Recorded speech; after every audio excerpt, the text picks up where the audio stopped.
Fala galera, de volta aí, bloco 2 da nossa aula. A gente começou a ver a fisiologia do sistema respiratório e já fizemos toda a parte aí de fisiologia comparada, né? Vimos vários tipos de sistema respiratório e a gente finalizou no primeiro bloco falando sobre os pulmões dos vertebrados.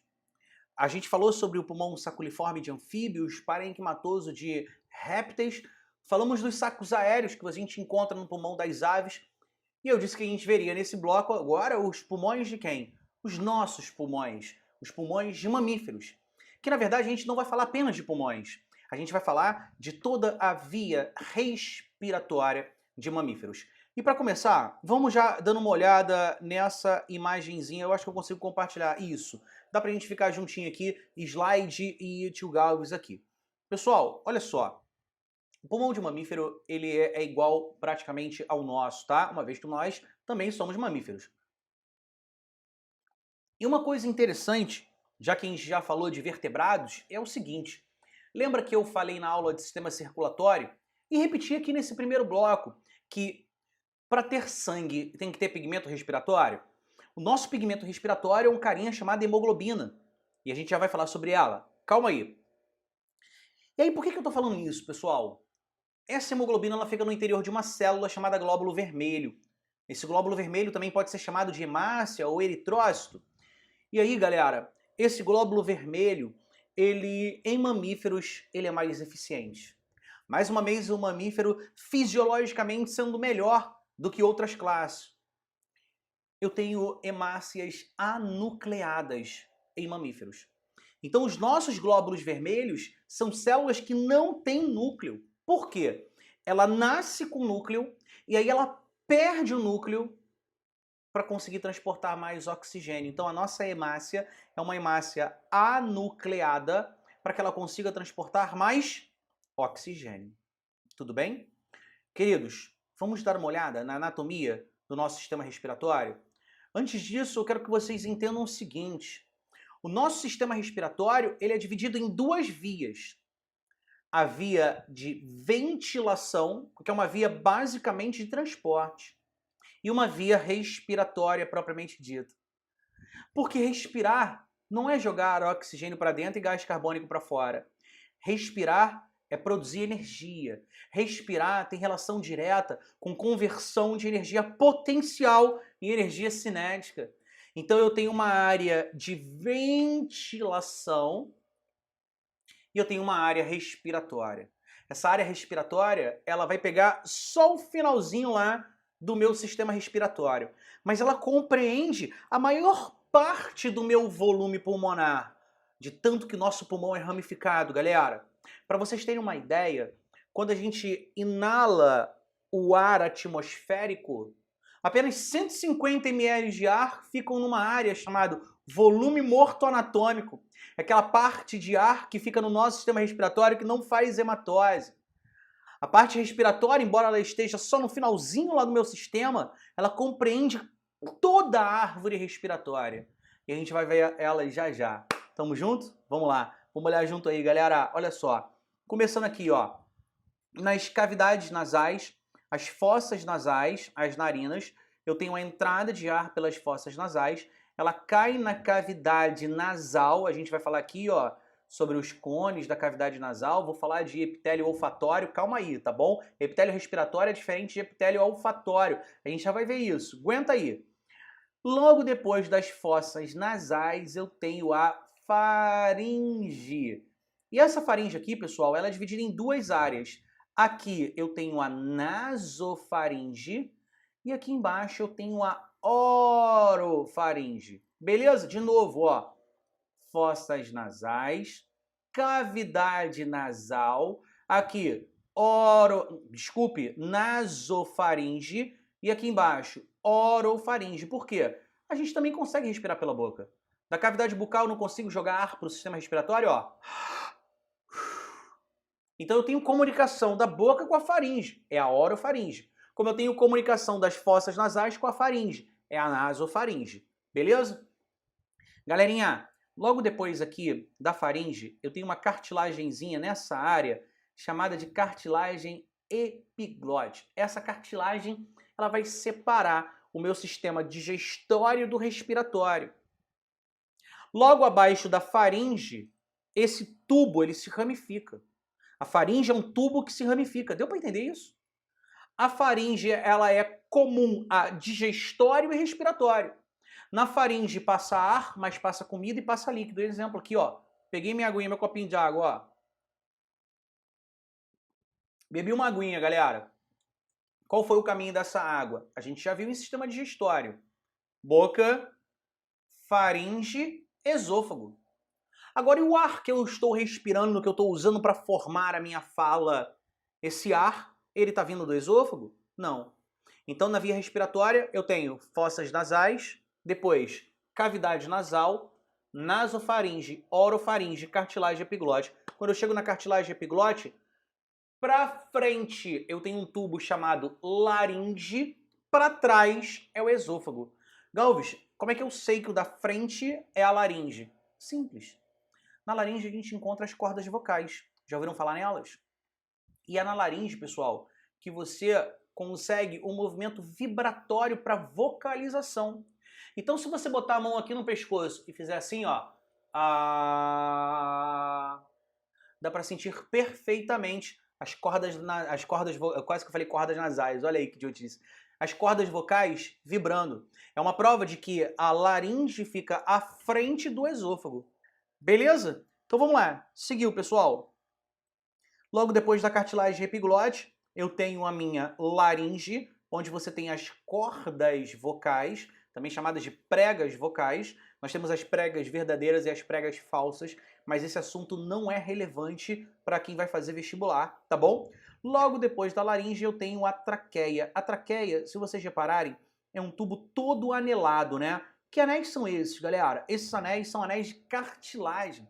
Esses anéis de cartilagem servem para manter a traqueia sempre aberta, para evitar um colabamento traqueal, para manter o fluxo de ar.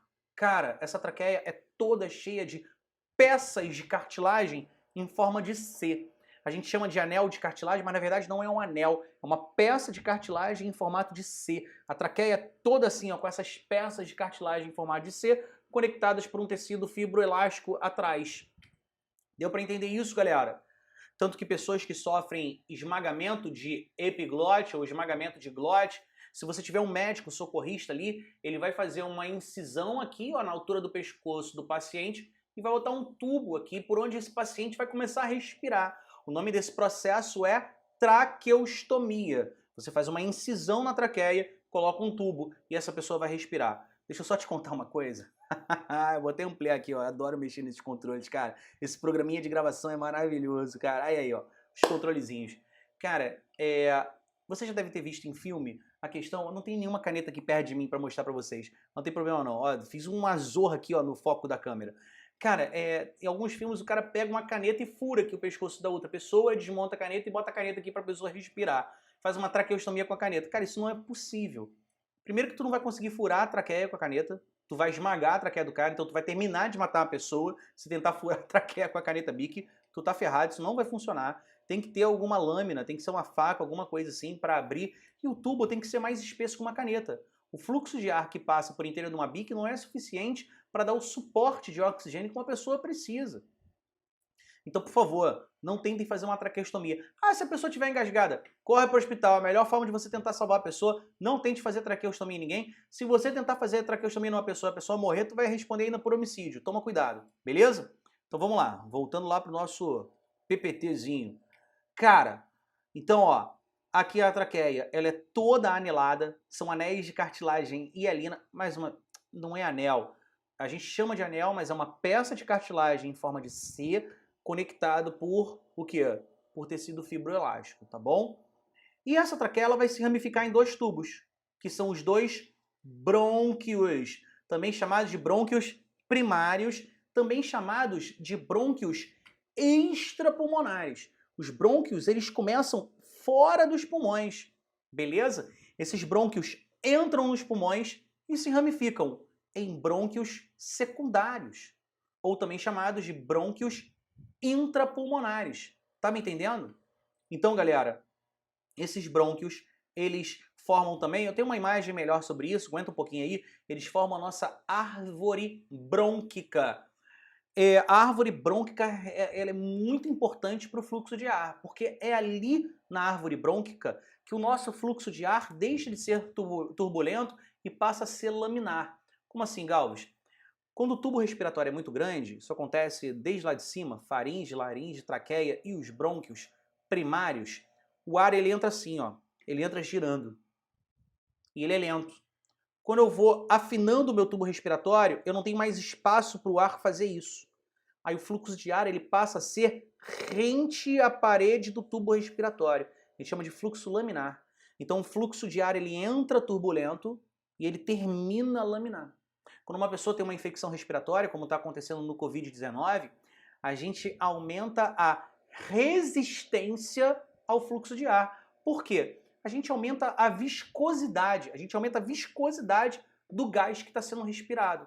Se a viscosidade do gás é maior, torna-se mais difícil de eu jogar o ar para dentro e para fora.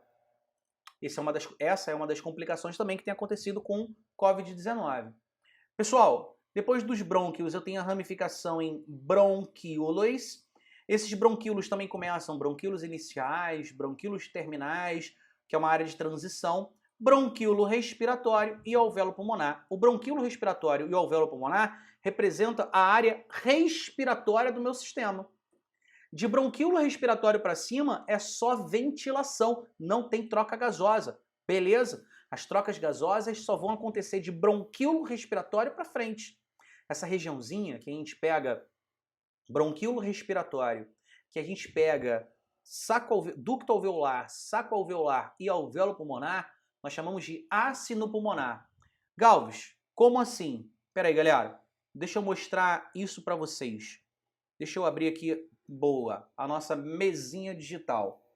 Galerinha, olha só. Um bronquíolo respiratório, ele vai chegar em uma estrutura chamada de ducto alveolar, tá bom? Esse ducto alveolar, ele vai se ramificar em um saco alveolar que tem vários alvéolos pulmonares. Então, ó, aqui em amarelo eu tenho bronquíolo respiratório, em azul eu tenho ducto alveolar. Vou mudar a cor aqui, ó, botar um vermelhinho. Toda essa região aqui, ó, em vermelho é chamado de saco alveolar, beleza? Toda essa área em vermelho é o meu saco alveolar e cada uma dessas bolinhas eu vou jogar um verde em cima do vermelho. E dentro do vermelho agora, ó. Cada uma dessas bolinhas aqui é um alvéolo pulmonar. Beleza? Toda essa região aqui, ó, desde o meu bronquíolo respiratório até o saco alveolar, é chamado de quê? É chamado de ácino pulmonar. Beleza? Então, o ácino pulmonar, pessoal, é a única área que tem hematose. Então, ali, ó, do amarelo para cima, que é o bronquíolo respiratório, é zero hematose. Zero. Dali para cima até as fossas nasais, a gente chama de volume morto anatômico. Por quê? Tem ar o tempo inteiro, mas nunca faz hematose. Nós temos aproximadamente 150 ml de volume morto anatômico. Então, de bronquíolo respiratório para cima, vamos voltar lá naquela imagem? Calma aí, galera. Vamos lá no PowerPoint, ó. Deixa eu só fazer a transição aqui da imagem. Foi mal. Voltou? Voltou, né? Cadê o meu point laser? Ah, voltou. É isso aí. Desde aqui, ó, desde bronquíolo respiratório até as fossas nasais, 150 ml de ar. Galvez, e quanto de ar a gente usa dentro dos pulmões a cada inspiração e a cada expiração? Em torno de 500 ml, tá bom? Então, de 500 ml de ar a gente usa para fazer hematose e 150 ml zerado, hematose nenhuma, volume morto anatômico. Que é diferente, agora para a galera da específica, que é diferente do volume morto fisiológico. Por quê? Se eu tiver uma doença pulmonar, o meu volume morto anatômico ele é maior. Por quê? Se eu tiver enfisema pulmonar, por exemplo, que é uma doença que eu tenho perda de alvéolos, a parede do alvéolo vai se degradando e forma-se um tecido cicatricial ali. O meu volume morto anatômico ele é maior, e a gente chama isso de volume morto fisiológico. O anatômico, 150 ml, mas se ele for maior, a gente chama de fisiológico. Belezinha? Vamos lá, próximo slide. Eu vou precisar sumir aqui.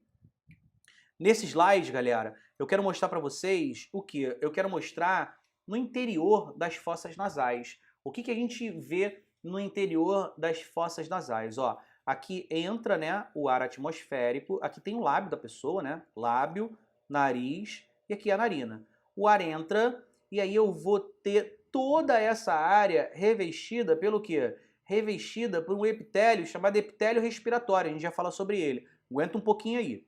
Mas volta aqui para essa imagem, ó. Aqui, pessoal, eu tenho as conchas. Não falei que tem as conchas? Dentro dessas conchas, eu tenho uma vascularização muito grande. Muito grande. Tem muito vaso sanguíneo aqui. Para quê? Para aquecer esse ar. Esse ar ele é aquecido por esses vasos sanguíneos. Então, além do epitélio respiratório, que vai ter uma tripla função aqui, tem uma tríade fisiológica, que é aquecer, umidificar e filtrar o ar, eu tenho aqui as conchas nasais, que são altamente vascularizadas e aquecem o ar atmosférico que ele vai ser respirado. Belezinha? Então, pessoal, toda essa área aqui, ela vai ser revestida por um epitélio chamado epitélio respiratório. Só que aqui atrás, ou melhor, aqui em cima, desculpe, nessa regiãozinha aqui, tá vendo o point laser aí, ó? Nessa regiãozinha aqui, eu tenho um epitélio chamado epitélio olfatório. Ele é diferente, Galvez? Ele é diferente. Sabe por quê? O epitélio olfatório, ele tem na sua base células sensoriais. É exatamente ali que eu sinto o cheiro. O olfato, galera, ele é percebido aqui, ó, nessa regiãozinha. É uma pequena área de epitélio olfatório. É mais ou menos aqui, ó. Essa areazinha aqui é a areazinha de epitélio olfatório. Então vamos lá, de novo, ó, olho no olho. Toda a área da cavidade nasal, epitélio respiratório. Ele serve para quê? Tríade funcional. Ele serve para aquecer, umidificar e filtrar o ar. Já vou te mostrar como é que é esse cara. Só que nessa areazinha eu tenho o quê? Eu tenho o epitélio olfatório. Ele tem uma função sensorial. O olfato, ele fica ali. Essas células, elas têm muitos cílios, mas são cílios sensoriais, não são cílios para movimentação. As partículas de odores se prendem a esses cílios e eles mandam um sinal lá para o nervo olfatório, que é um dos pares de nervos cranianos. Nós temos 12 pares de nervos cranianos. Esse nervo olfatório, ele percebe o cheiro, aí você, caraca, cheiro de comida gostosa, pô, o cheiro de um perfume. E aí olha que interessante, esse epitélio olfatório, que fica de novo, deixa eu, de novo, ele fica aqui, ó, nessa área aqui, ele é rico num tipo de célula que é chamada célula de Clara. Já ouviu falar em célula de Clara? Já, né? As células de Clara são células produtoras de muco, mas é muito muco. Elas produzem mais muco que a célula caliciforme que eu vou te mostrar agora. E as células de Clara, elas servem para remover essas partículas de odores ali do epitélio olfatório para que você possa sentir um cheiro atrás do outro. Porque se esse pigmento ficar ali, pigmento não, desculpe, se essa partícula ficar ali, você fica sentindo o mesmo cheiro o tempo inteiro. Imagina só, cheirinho de frango, um cheirinho de carne, que é o produto do perfume. Tu não sente esses cheiros todos? Por quê? As células de Clara limpam esse epitélio olfatório para que novas partículas de odor possam se grudar ali. Beleza? Vamos dar uma olhada como é que é esse epitélio? Vamos lá, ó. Agora eu vou precisar sumir. Só um pouquinho, ó. Já volto. Galera, esse é o nosso epitélio respiratório. O epitélio respiratório, então, ele vai ter algumas características interessantes. Eu peço, por favor, que vocês anotem essas características. Ele é um tecido epitelial cilíndrico, então são células alongadas, ó. Tecido epitelial cilíndrico, células alongadas. Ele é pseudoestratificado. Como assim, Galvez? Porque quando você olha para ele, ó, tem um núcleo aqui, um núcleo em cima, outro núcleo lá embaixo, outro núcleo lá em cima. Tá vendo que os núcleos aparecem em várias alturas? Isso é característica de epitélio pseudoestratificado. Então ele parece ser estratificado, mas não é. Tudo bem? Então ele é cilíndrico, pseudoestratificado, ciliado, ele tem cílios, com essas célulazinhas aqui que caem muito em prova, chamadas de células caliciformes. São células em formas de cálice. Essas células caliciformes são nada mais nada menos que células produtoras de muco. Beleza? E você vê isso aqui do lado. Aqui eu tenho uma imagem real de um epitélio respiratório. Isso aqui é uma foto de um tecido mesmo. Então, ó, célula cilíndrica alongada, ele é pseudoestratificado, núcleos em várias alturas, eu tenho os cílios e eu tenho as células caliciformes que são produtoras de muco. Então, de novo, galera, epitélio respiratório, a gente encontra ele onde?